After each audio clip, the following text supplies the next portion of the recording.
ফালা ইয়াজালু মা'আকা মিনাল্লাহি যাহিরুন আলাইহিম মা দুমতা আলা যালিক।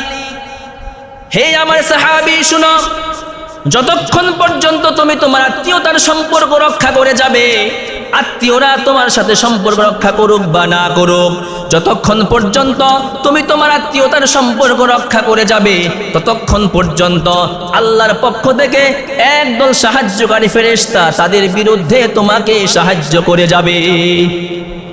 আবু আইয়ুব আনসারী রাদিয়াল্লাহু তাআলা আনহুর বর্ণনা, উনি বলেন, আল্লাহর নবী এক সফরে ছিলেন, আমি হুজুরের সাথে ছিলাম।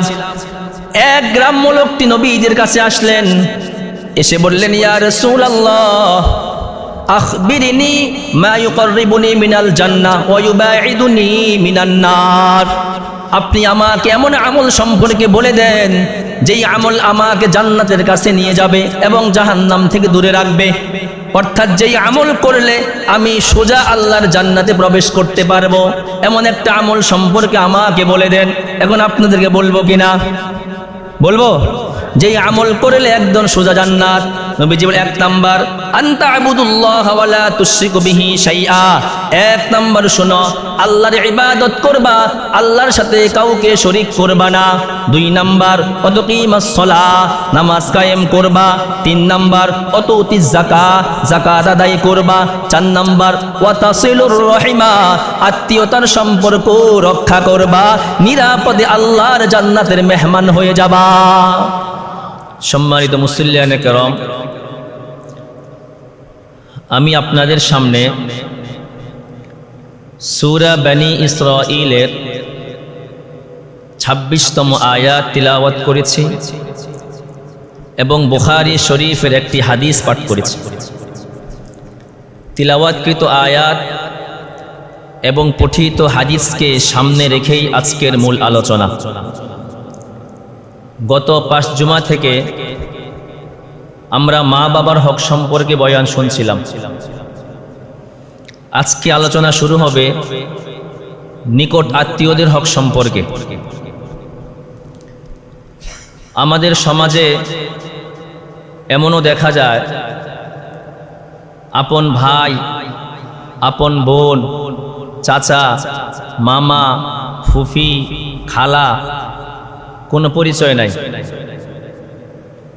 নিকট আত্মীয়দের সাথে সম্পর্ক অনেকেরই নাই, সব সম্পর্ক নষ্ট হয়ে আছে। এই নিকট আত্মীয়দের হক রক্ষা করা এবং আত্মীয়দের সাথে সম্পর্ক বজায় রাখার কি গুরুত্ব, এ সম্পর্কে আমরা আলোচনা করব। 3টা পর্বে আমাদের আলোচনা হবে। আজকে আমরা শুনব নিকট আত্মীয়দের হক সম্পর্কে কোরআনের ভাষ্য এবং হাদিসের ভাষ্য।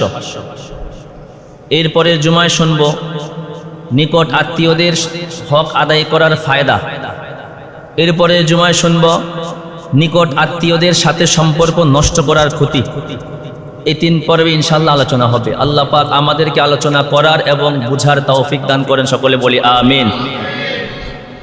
সূরা বনী ইসরাঈলের 26 নম্বর আয়াতে আল্লাহ পাক বলেন, وآت ذا القربى حقه والمسكين وابن السبيل। আল্লাহ পাক আমাদেরকে লক্ষ্য করে বলেন, বান্দা তোমরা নিকট আত্মীয়দের হক আদায় করে দাও। আল্লাহ পাক আমাদেরকে আদেশ করে বলছেন, বান্দা তোমরা নিকট আত্মীয়দের হক আদায় করে দাও। অভাবগ্রস্ত মিসকিনদের হক আদায় করে দাও। ওয়াবিনাস সাবিল, এবং মুসাফিরের হক আদায় করে দাও। আয়াতের শেষে আল্লাহ পাক বলেন, ওয়ালা তুবাজ্জির তাবযীরা, তোমরা অপচয় করবা না। এই আয়াতের মধ্যে আল্লাহ পাক আমাদেরকে আদেশ করলেন, বান্দা তোমরা নিকট আত্মীয়দের হক আদায় করে দাও।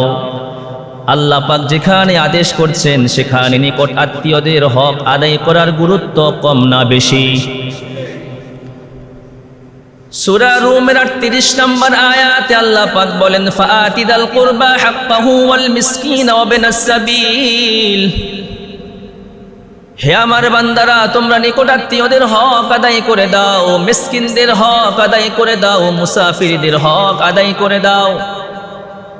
এরপর আল্লাহ পাক বলেন যালিকা খায়রুল লিল্লাযিনা ইউরিদুনা ওয়াজহাল্লাহ, এই আমলটা নিকট আত্মীয়দের হক আদায় করা, মিসকিনদের হক আদায় করা, মুসাফিরদের হক আদায় করা, এই আমলটা ওই ব্যক্তিদের জন্য উত্তম যারা আল্লাহর সন্তুষ্টি কামনা করে, যারা চায় আল্লাহ পাক আমার উপর সন্তুষ্ট হয়ে যাক, তাদের জন্য উত্তম এই আমলটা, অর্থাৎ নিকট আত্মীয়দের হক আদায় করা।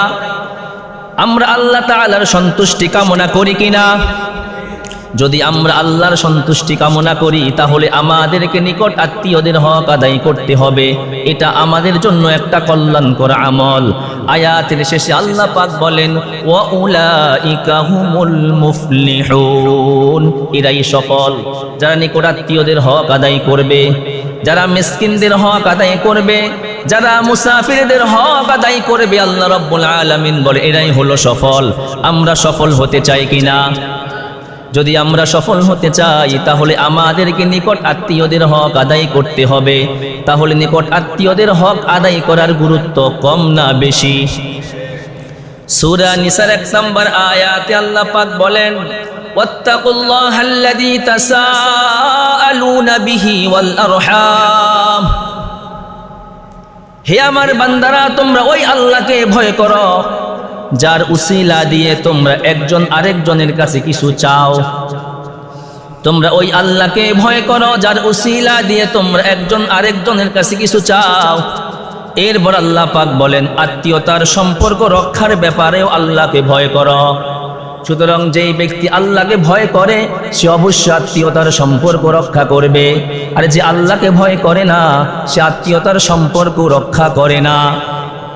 4 নম্বর আয়াত সূরা নাহলের 90 নম্বর আয়াতে আল্লাহ পাক বলেন ইন্নাল্লাহা ইয়া'মুরু বিল আদলি ওয়াল ইহসান ওয়া ইতা'i যিল কুরবা ওয়া ইয়ানহা আনিল ফাহশাই ওয়াল মুনকারি ওয়াল বাগ। এই আয়াতের মধ্যে আল্লাহ পাক আমাদেরকে 3টা আদেশ করছেন, আবার 3টা নিষেধ করছেন। 3টা বিষয় আমাদেরকে আদেশ করছেন, 3টা বিষয় আমাদেরকে নিষেধ করছেন।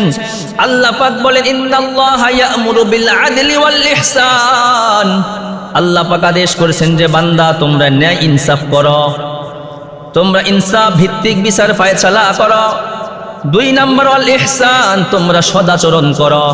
আল্লাহ তাআলা আমাদেরকে আদেশ করছেন বান্দা তোমরা ন্যায় বিচার করো। ন্যায় বিচার করার জন্য আল্লাহ আমাদেরকে আদেশ করছেন। 2 নম্বর তোমরা সদাচরণ করো, সদাচরণ করার জন্য আল্লাহ পাক আমাদেরকে আদেশ করছেন।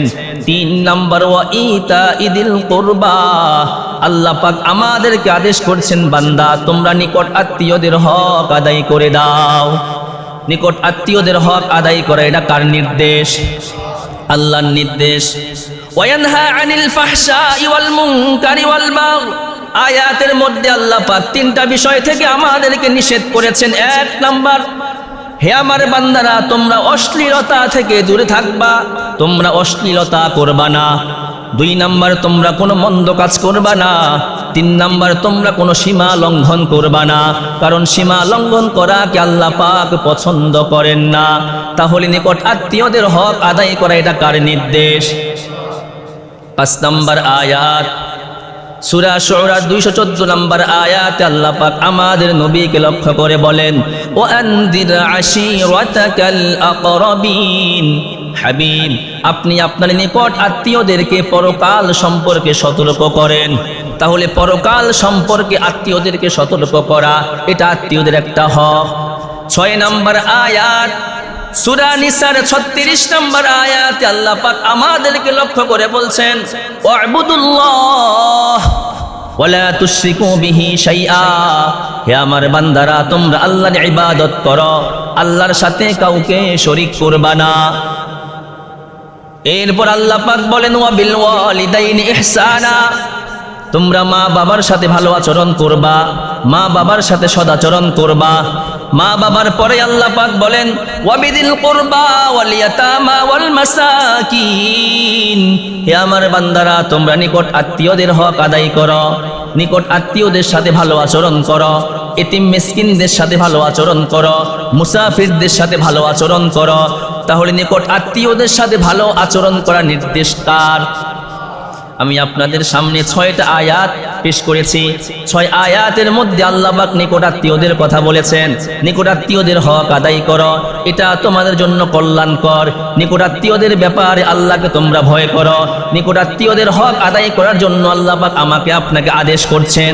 তাহলে নিকটাত্মীয়দের হক আদায় করার গুরুত্ব কম না বেশি? কোরআনের আয়াতগুলো। এবার আমরা জানবো হাদিসের ভাষ্য। নিকট আত্মীয়দের হক সম্পর্কে হাদিস কি বলে, এ সম্পর্কে আমি আপনাদের সামনে বেশ কয়েকটা হাদিস পেশ করব। 1 নম্বর হাদিস, বুখারী শরীফের হাদিস। হযরত আবু হুরায়রা রাদিয়াল্লাহু তাআলা আনহুর বর্ণনা, তিনি বলেন, ক্বালা রাসূলুল্লাহ সাল্লাল্লাহু আলাইহি ওয়াসাল্লাম, আল্লাহর নবী বলেন, মান কানা ইউমিনু বিল্লাহি ওয়াল ইয়াউমিল আখিরি ফালিয়ুকরিম দাইফা। যেই ব্যক্তি আল্লাহর প্রতি ঈমান রাখে, পরকালের প্রতি বিশ্বাস রাখে।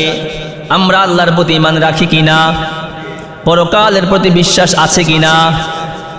আল্লাহর নবী বলেন, যেই ব্যক্তি আল্লাহর প্রতি ঈমান রাখে, পরকালের প্রতি বিশ্বাস রাখে, ফালিয়ুকরিম দাইফাহু, সেই যেন তার মেহমানকে সম্মান করে। ওয়ামান কানা ইউমিনু বিল্লাহি ওয়াল ইয়াউমিল আখিরি ফালিয়াসিল রাহিমা। আল্লাহর নবী বলেন, যেই ব্যক্তি আল্লাহ মানে, পরকাল মানে, সেই যেন তার আত্মীয়তার সম্পর্ক রক্ষা করে। ওয়ামান কানা ইউমিনু বিল্লাহি ওয়াল ইয়াউমিল আখিরি ফালিয়াকুল খায়রান আও লিয়াসমুত। নবীজি বলেন, যেই ব্যক্তি আল্লাহর প্রতি বিশ্বাস রাখে, পরকালের প্রতি ঈমান রাখে, সেই যদি কথা বললে যেন ভালো কথা বলে, অন্যথায় চুপ থাকে, অনর্থক ফালতু কথা যেন না বলে। তাহলে মেহমানকে সম্মান করা মানে আল্লাহর প্রতি ঈমান রাখা, পরকালকে বিশ্বাস করা। আত্মীয়তার সম্পর্ক রক্ষা করা মানে আল্লাহ মানা, পরকাল মানা। বললে ভালো কথা বলা, না বললে চুপ থাকা মানে হলো আল্লাহ মানা, পরকাল মানা। আমরা আল্লাহকে মানি কিনা? আল্লাহকে মানলে মেহমানকে সম্মান করতে হবে। মেহমানের হক সম্পর্কে আলোচনা সামনে আসবে, লম্বা আলোচনা।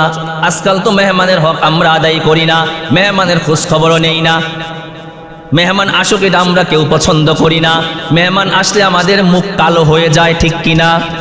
বিশেষ করে আমাদের ম্যাডামদের, ওনার বাবার বাড়ি থেকে যত আত্মীয় স্বজন আসুক কোনো সমস্যা নাই, আমাদের বাড়ি থেকে কেউ আসলে ওনাদের মাথা গরম, ঠিক কিনা? ওনার কোমর ব্যথা, ওনার মাথা ব্যথা, ওনার কত সমস্যা হয়ে দাঁড়ায়। আর যখন ওনার বাড়ি থেকে ডজন ডজন আত্মীয় স্বজন বেড়াইতে আসে, মাসকে মাস থাকে, কোনো সমস্যা নাই। এরকম হয় কি না? এটা সম্পর্কে লম্বা আলোচনা ইনশাআল্লাহ হবে। মেহমানের হক, যেই ব্যক্তি আল্লাহ মানে, আখিরাত মানে, নবীজি বলেন, সেই যেন মেহমানকে সম্মান করে। যেই ব্যক্তি আল্লাহ মানে, পরকাল মানে, সেই যেন আত্মীয়তার সম্পর্ক রক্ষা করে। আমরা আল্লাহ মানে কিনা? আখিরাত মানে কিনা? আত্মীয়তার সম্পর্ক রক্ষা করা লাগবে। আপনি বললেন আমি আল্লাহ মানে, আখিরাত মানে, কিন্তু আত্মীয়তার সম্পর্ক রক্ষা করেন না, আপনার এই কথার কোনো ভ্যালু নাই। এরপরে নবীজি বলেন, যে ব্যক্তি আল্লাহ মানে, পরকাল মানে, সেই যদি কথা বললে যেন ভালো কথা বলে, অন্যথায় চুপ থাকে, ফালতু কথা না বলে। তাহলে কথা বললে আমরা কি কথা বলবো? ভালো কথা বলবো, কল্যাণকর কথা বলবো। না পারলে চুপ থাকবো, অনর্থক ফালতু কথা আমরা বলবো না। বুঝে আসছে? তাহলে নিকট আত্মীয়দের হক আদায় করার গুরুত্ব হাদিসের মধ্যে আছে নাকি নাই? আচ্ছা, 2 নম্বর হাদিস, মুসলিম শরীফের হাদিস। আল্লাহর নবীর সাহাবী আমর ইবনে আবাস আস-সুলামি রাদিয়াল্লাহু তাআলা আনহুর বর্ণনা, তিনি বলেন, কুনতু আনা ফিল জাহিলিয়া আযুন্নু আন্নান নাস আলা দালালা। উনি বলেন, আমি জাহিলি যুগে মনে করতাম সব মানুষ গোমরাহ, সব মানুষ পথভ্রষ্ট হয়ে আছে, এটা আমি মনে করতাম। লিআন্নাহুম লাইসু আলা শাইইন, কারণ তারা কোন সত্য দিনের উপরে কেউ প্রতিষ্ঠিত ছিল না, কেউ সত্য ধর্মের অনুসারী ছিল না। কারণটা কি? লিআন্নাহুম ইয়াবুদুনাল আসনাম, কারণ অধিকাংশ মানুষ মূর্তি পূজা করত, দেবদেবীর পূজা করত, পাথর পূজা করত, অগ্নি পূজা করত। আমর ইবনে সুলামা আস-সালামি বলেন, ফাসামি'তু বিরাজুলিন বিমক্কা ইউখবিরু আখবারা। ওই সময় আমি মক্কায় এক লোক সম্পর্কে খবরে পেলাম, উনি নাকি বিভিন্ন কথা বলেন, আশ্চর্য আশ্চর্য ঘটনা শোনান। ওনার সংবাদ পাওয়ার পর আমি আমার সাওয়ারিতে আরোহণ করলাম। সাওয়ারিতে উঠে আমি মক্কায় চলে গেলাম। মক্কায় গিয়ে জানতে পারলাম উনি জনসাধারণ থেকে নিজেকে আড়াল করে রাখেন, সবার সামনে আসেন না। এবং এটাও জানতে পারলাম ওনার সম্প্রদায়, ওনার গোষ্ঠীর লোকেরা ওনার উপর জুলুম নির্যাতন করে, বহিরাগত কাউকে ওনার সাথে সাক্ষাৎ করতে দেয় না। উনি বলেন আমি সুকৌশলে মক্কায় প্রবেশ করলাম। মক্কায় প্রবেশ করে আমি আল্লাহর নবীর কাছে চলে গেলাম। গিয়ে নবীকে লক্ষ্য করে বললাম মান আনতা, আপনি কে? নবীজি বললেন আনা নাবিয়্যুন, আমি নবী। উনি বলেন আমি আবার প্রশ্ন করলাম ওমা নাবিয়্যুন, নবী কি? নবীজি বললেন আরসালানি আল্লাহ, আল্লাহ তাআলা আমাকে দুনিয়াতে পাঠিয়েছেন। উনি বলেন আমি আবার প্রশ্ন করলাম অবিশাইয়িন আরসালাকাল্লাহ, আল্লাহ তাআলা তোমাকে কি দিয়ে দুনিয়াতে পাঠিয়েছেন? তুমি যে নবী, কি দিয়ে পাঠিয়েছেন? আল্লাহর নবী তখন চারটা কথা বললেন যে আল্লাহ পাক আমাকে চারটা বিষয় দিয়ে দুনিয়ার মধ্যে পাঠিয়েছেন। কয়টা বিষয়? এক নাম্বার আরসালানি বিসিলাতিল আরহাম, আল্লাহ রাব্বুল আলামিন আমাকে দুনিয়াতে পাঠিয়েছেন আমি যেন আত্মীয়তার সম্পর্ক রক্ষা করি। আত্মীয়তার সম্পর্ক রক্ষা করার জন্য, জোড়া দেওয়ার জন্য আল্লাহ আমাকে দুনিয়াতে পাঠিয়েছেন। জাহিল যুগের মানুষ আত্মীয়তার সম্পর্ক রক্ষা করতো না, সব নষ্ট করে ফেলতো। ওই নষ্ট করা সম্পর্কগুলাকে জোড়া লাগানোর জন্য আল্লাহ তাআলা আমাকে দুনিয়াতে পাঠিয়েছেন। দুই নাম্বার ওয়াকাসরিল আওসান, আল্লাহ তাআলা আমাকে মূর্তি ভাঙার জন্য দুনিয়াতে পাঠিয়েছেন। কি ভাঙার জন্য? তাহলে মূর্তি ভাঙা এটা ইসলামের কাজ, মূর্তি ভাঙা এটা নবুয়তি কাজ, মূর্তি ভাঙা এটা নবীর কাজ, আর মূর্তি স্থাপন করা এটা শয়তানের কাজ। কার কাজ? আলহামদুলিল্লাহ আমগো দেশ মোটামুটি পরিষ্কার হয়ে গেছে, আরো হবে ইনশাআল্লাহ।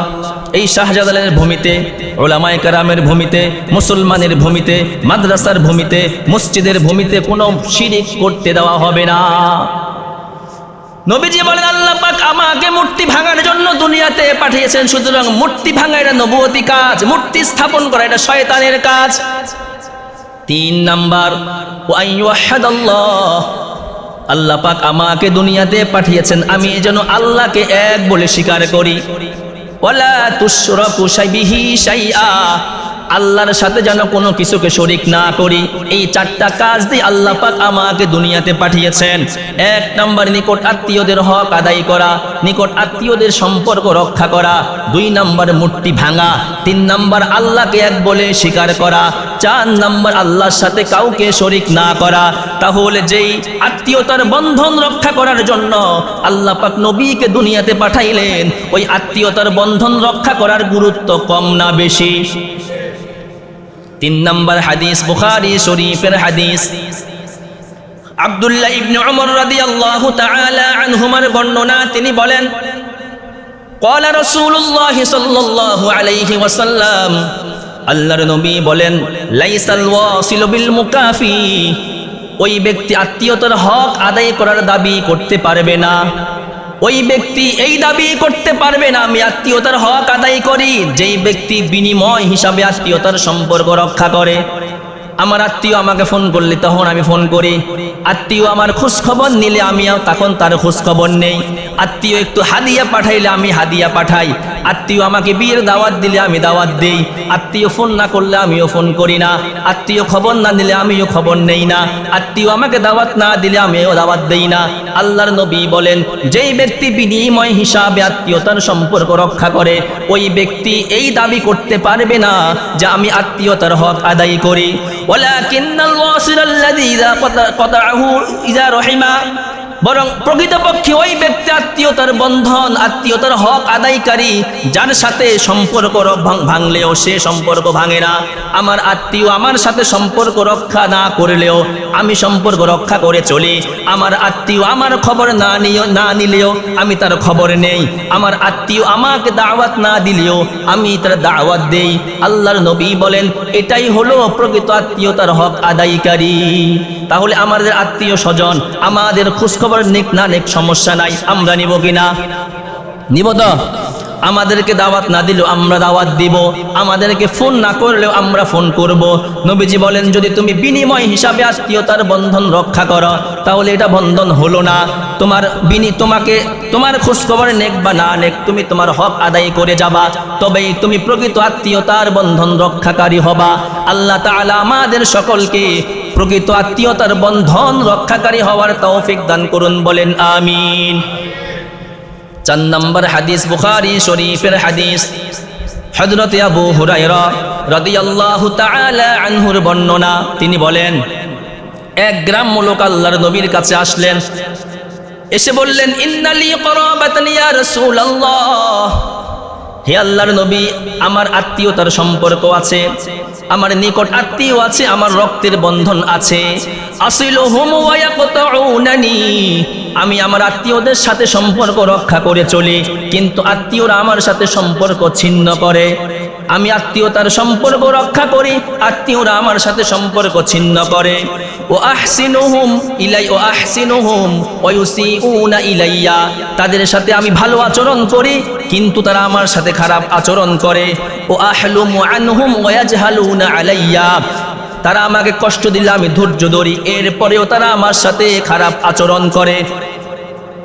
গ্রাম্য লোকটি বললেন ইয়া রাসূলুল্লাহ, আমার নিকট আত্মীয় আছে, আমি আত্মীয়তার সম্পর্ক রক্ষা করি, তারা আমার সাথে সম্পর্ক রক্ষা করে চলে না, তাদের সাথে ভালো আচরণ করি তারা আমার সাথে খারাপ আচরণ করে, তারা আমাকে কষ্ট দিলে আমি ধৈর্য ধরি কিন্তু তারা আমার সাথে খারাপ আচরণ করে। ইয়া রাসূলুল্লাহ, এখন আমি কি করব?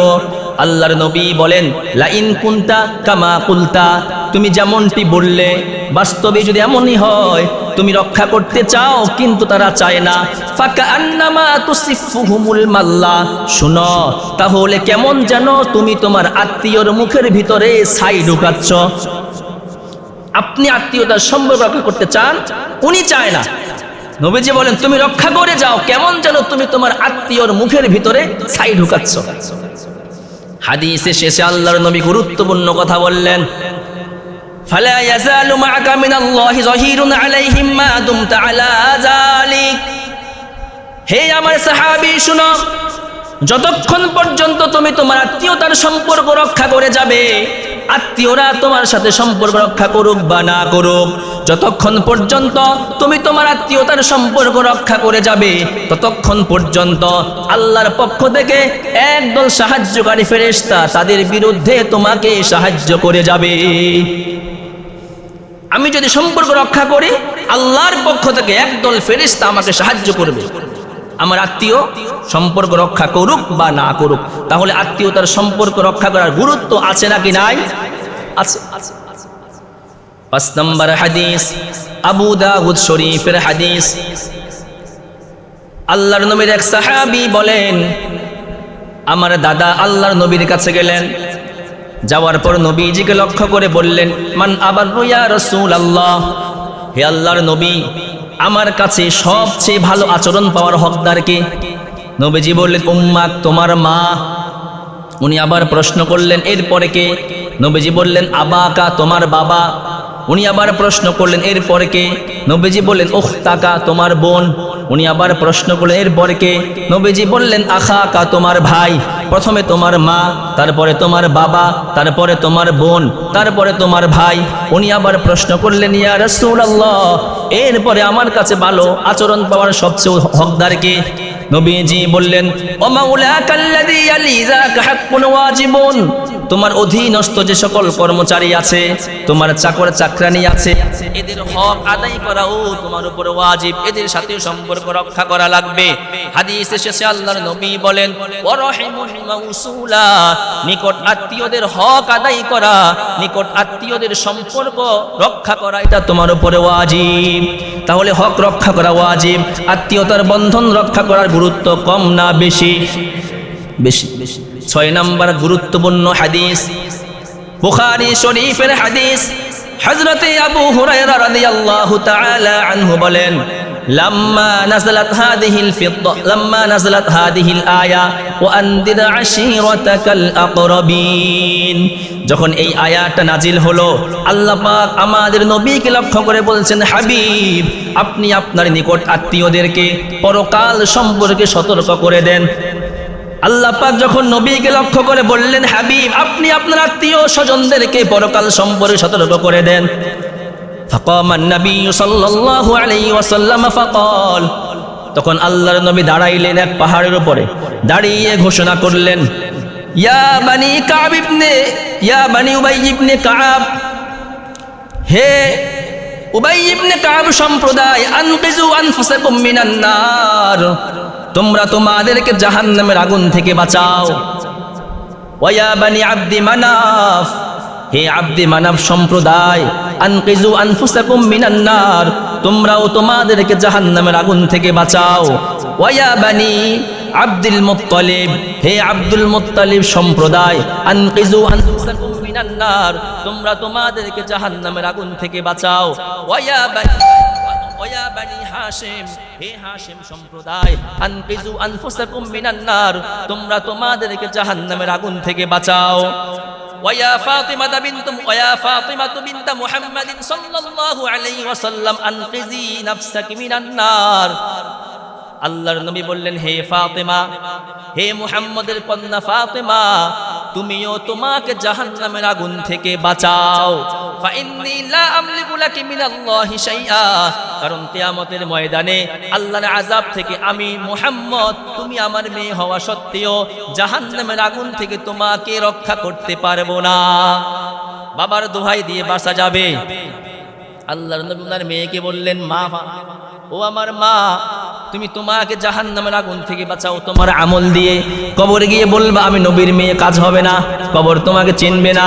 কবর দেখবে তোমার নেক আমল আছে কিনা, নেক আমল থাকলে ভালো আচরণ হবে, নেক আমল না থাকলে খারাপ আচরণ হবে। মেয়ে যখন বাবার উসিলা দিয়ে পার পাওয়ার সুযোগ পাবে না, অন্যরা পাবে নাকি? আমি অমুকের মেয়ে, সুযোগ আছে? না না, বাবার দোহাই দিয়ে মুখ পার পাওয়া যাবে না। কারণ নবীজি বলছেন, ফাতেমা, আমি তোমাকে আল্লাহর আযাব থেকে রক্ষা করতে পারবো না।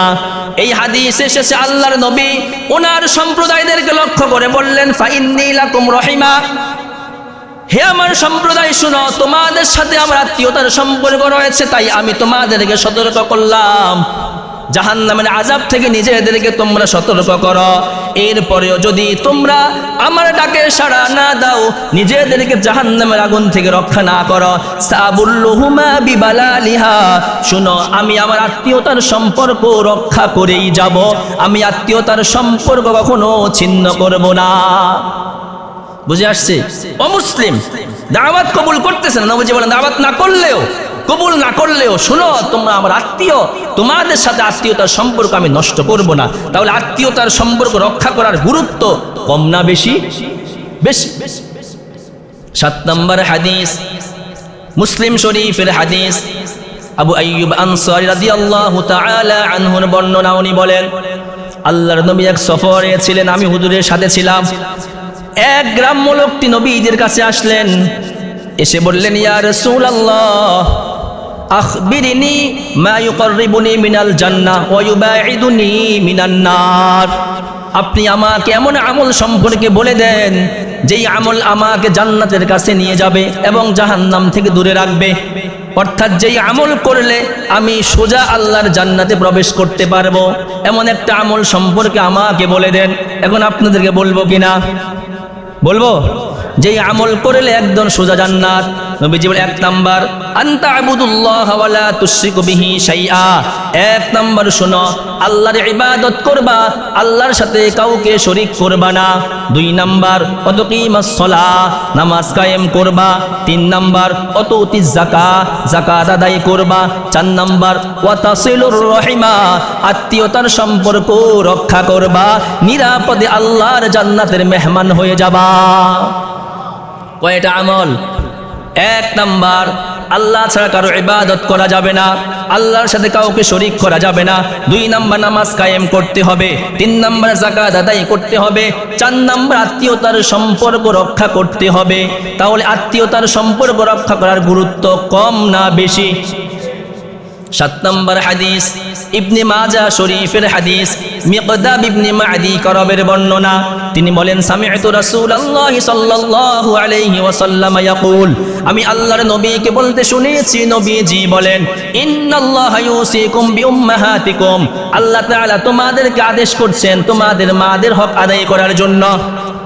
সুম্মা ইউসিকুম বিউম্মাহাতিকুম, এরপরে আল্লাহ পাক আবার আদেশ করছেন মাদের হক আদায় করার জন্য 2 বার। সুম্মা ইউসিকুম বিআবাইকুম, আল্লাহ পাক এরপরে তোমাদেরকে বাবাদের হক আদায় করার জন্য আদেশ করছেন। সুম্মা ইউসিকুম বিল আকরাব ফাল আকরাব, এরপর আল্লাহ পাক তোমাদেরকে আদেশ করছেন নিকট আত্মীয়দের হক আদায় করার জন্য। নিকট আত্মীয়দের হক আদায় করার জন্য আল্লাহ পাক আদেশ করছেন।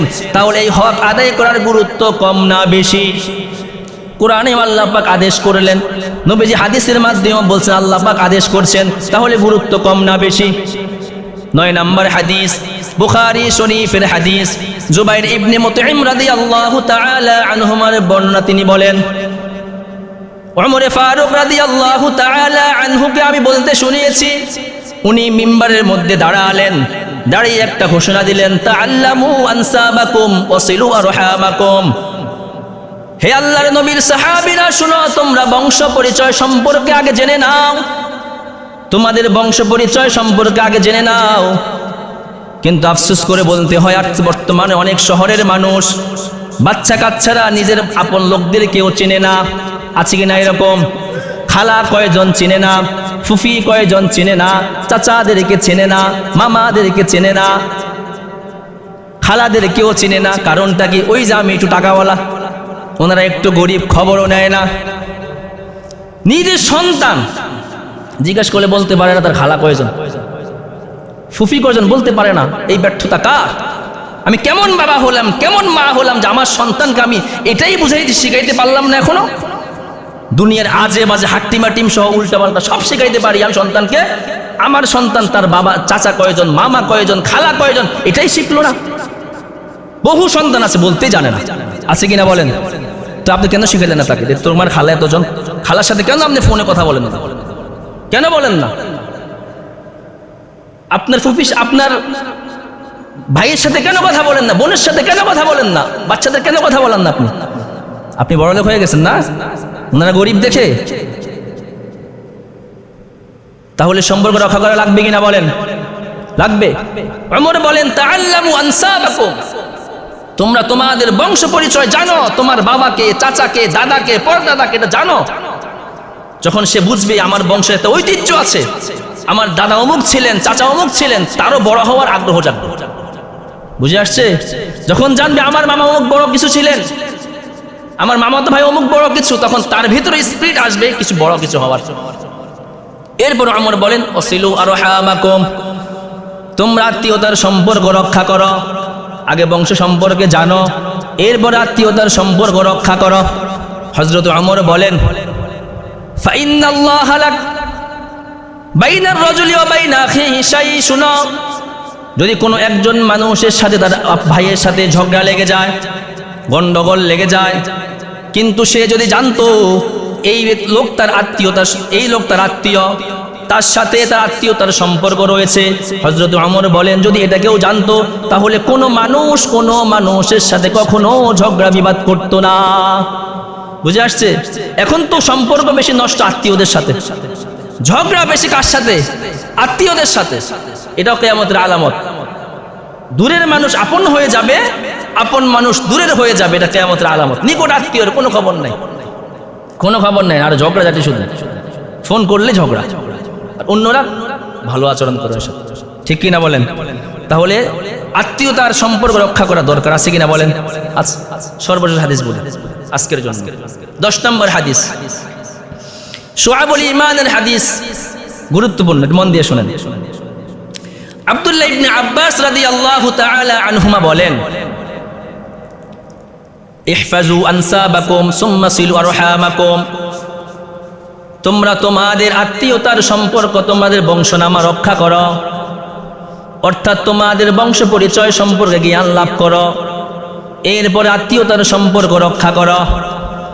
এরপরে উনি বলেন فإنه لا بعد بالرحم إذا قربت وإن كانت بعيدة। সম্পর্ক রক্ষা করার কারণে দূরের মানুষ অনেক সময় কাছের হয়ে যায়। ওয়ালা কুরবা বিররহমি ইযা বাউদাত ওয়াইন কানাত করিবা। আর নিকট আত্মীয়দের সাথে সম্পর্ক না রাখার কারণে নিকট আত্মীয়রাও দূরের হয়ে যায়। ঠিক কিনা বলেন? সম্পর্ক রাখার কারণে দূরের মানুষ কাছের হয়ে যায়, সম্পর্ক না রাখার কারণে কাছের মানুষ দূরে চলে যায়। এরপরে আব্দুল্লাহ ইবনে আব্বাস বলেন, শুনো, কুল্লু রহিমিন আতিয়াতুন ইয়াউমাল কিয়ামাতি আমামা সাহিবিহা। রক্তের প্রত্যেক বন্ধনটা কিয়ামতের ময়দানে প্রত্যেকের সামনে আসবে। আমার বন্ধনগুলো আমার সামনে আসবে, আপনার বন্ধন আপনার সামনে আসবে। এসে আল্লাহর কাছে দাঁড়িয়ে বলবে, তাশহাদু লাহা বিসলাতিন ইন কানা ওয়াসালাহা।